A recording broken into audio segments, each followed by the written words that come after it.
क्या है धर्मराज की कहानी जिसे सुने से खुलते हैं स्वर्ग द्वार। जानिए कब पढ़नी चाहिए ये कथा। धर्मराज हिंदू धर्म में न्याय और धर्म के देवता हैं। उन्हें यमराज के नाम से भी जाना जाता है। धर्मराज का कार्य यह है कि जब किसी व्यक्ति की मृत्यु होती है तो वह उसके अच्छे और बुरे कर्मों के आधार पर न्याय करते हैं।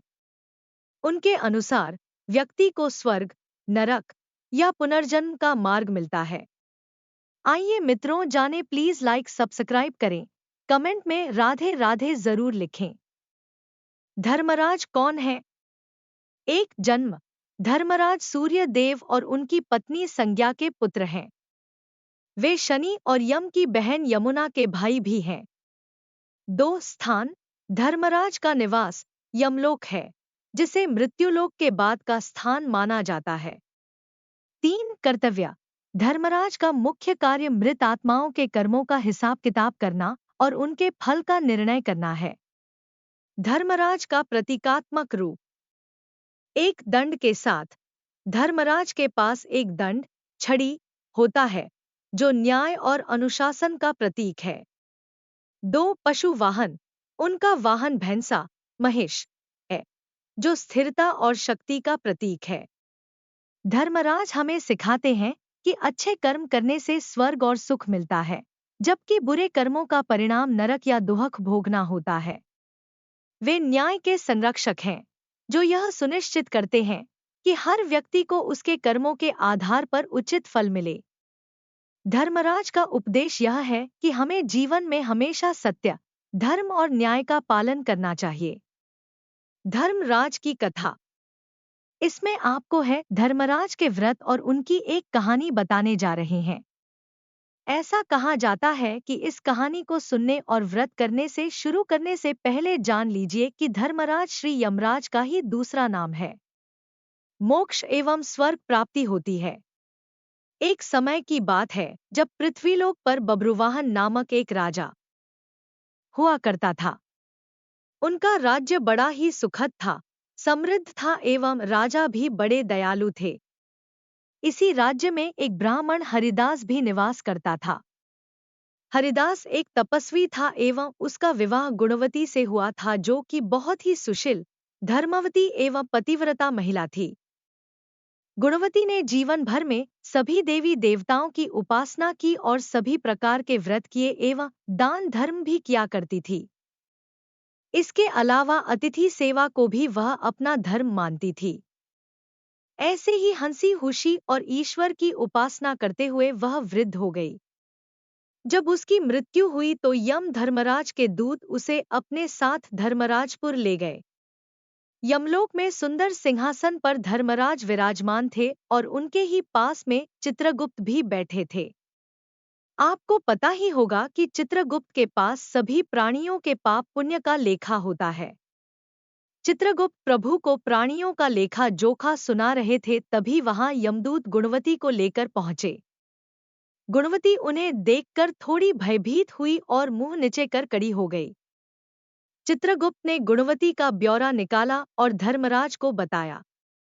धर्मराज ने पूरा ब्यौरा देखा और वे प्रसन्न हुए, परंतु फिर भी उनके मुखमंडल पर थोड़ी उदासी भी छाई हुई थी। यह देखकर गुणवती ने पूछा, हे प्रभु, मैंने तो सारे सत्कर्म ही किए, फिर भी आपके मुख पर यह उदासी छाई है, इसका कारण क्या है? कृपा करके मुझे बताइए प्रभु, मुझसे क्या भूल हुई है? यम धर्मराज ने उत्तर में कहा, हे देवी, तुमने सभी देवी देवताओं के व्रत किए हैं, उपासना की है, परंतु कभी तुमने मेरे नाम से कुछ पूजा या पाठ या कोई भी दान धर्म नहीं किया है। धर्मराज की यह बात सुनते ही गुणवती क्षमा याचना करने लगी और कहने लगी, हे प्रभु, मुझे आपकी उपासना के बारे में कुछ ज्ञात नहीं, मैं नहीं जानती आपकी उपासना कैसे करते हैं।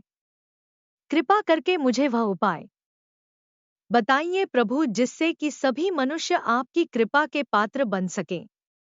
यह सुनकर गुणवती ने धर्मराज जी से क्षमा याचना की और कहा कि मैं आपकी उपासना नहीं जानती थी।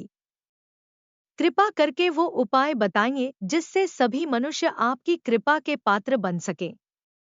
मैं आपके मुख से आपकी भक्ति का मार्ग सुनना चाहती हूँ और मेरी यह इच्छा है कि मृत्यु लोक धरती पर वापस जाकर आपकी भक्ति करूं और सभी लोगों को भी इसके बारे में बताऊं। धर्मराज जी ने उसकी विनती सुनकर बताया, जिस दिन सूर्य देव उत्तरायण में प्रवेश करते हैं, यानी कि मकर संक्रांति के दिन मेरी पूजा शुरू करना चाहिए और उस दिन से लेकर पूरे 1 वर्ष तक मेरी पूजा करते हुए कथा सुनना चाहिए और एक दिन भी पूजा या कथा नहीं छूटनी चाहिए। साथ ही पूजा करने वाले व्यक्ति को धर्म के इन 10 नियमों का पालन करना चाहिए। धीरज रखना एवं संतुष्ट रहना, अपने मन को वश में रखना और सभी को क्षमा करना, चोरी या अन्य दुष्कर्म नहीं करना, मानसिक एवं शारीरिक शुद्धि यानी पर पुरुष एवं पर स्त्री से बचाकर रहना, अपनी इंद्रियों को वश में रखना, बुरे विचारों को अपने मन में न लाना यानी कि बुद्धि को पवित्र रखना, पूजा पाठ एवं दान पुण्य इत्यादि करना, व्रत करना एवं व्रत की कहानी सुनना, सच बोलना एवं सभी से अच्छा व सच्चा व्यवहार करना, क्रोध न करना। धर्म के इन सभी 10 लक्षणों का पालन करते हुए पूरे 1 वर्ष तक मेरी कथा नियम से सुने, दान पुण्य व परोपकार करें एवं अगली मकर संक्रांति पर इस व्रत का उद्यापन करें। अपने सामर्थ्य से मेरी एक मूर्ति बनाकर विधि विधान से प्राण प्रतिष्ठा करवाकर हवन पूजन करें एवं साथ ही चित्रगुप्त की भी पूजा करें एवं काले तिल के लड्डू का भोग लगाएं। ब्राह्मण भोज करवाएं व बांस की टोकरी में 5 सेर अनाज का दान करें।